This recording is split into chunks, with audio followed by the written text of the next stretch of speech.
tumekuwa tukifundishwa ama tumekuwa tukielekezwa kwamba tuwe wepesi kusikiliza na siwe wepesi kuzungumza. Lakini nataka nipongeze kitu kingine kipya, ujuzi mwingine mpya, ya kwamba tuwe wa mwisho kuzungumza.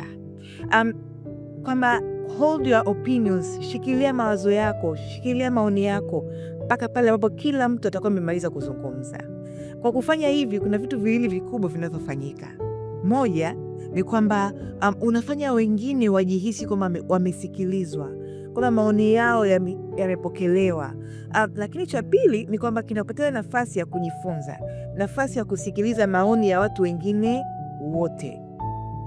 Kwa kufanya hivi ni kwamba unapata nafasi ya wewe kupanua uwezo wako wa akili ama wa kifikra juu ya jambo husika ambalo linajadiliwa. Lakini unachopaswa wewe kufanya ni kwamba kwa hicho kipindi unachokuwa ukihold maoni yako, wewe uliza maswali. Uliza maswali, taka ufafanuzi juu ya maoni ama mawazo ambao watu wamekuwa wakiyatoa.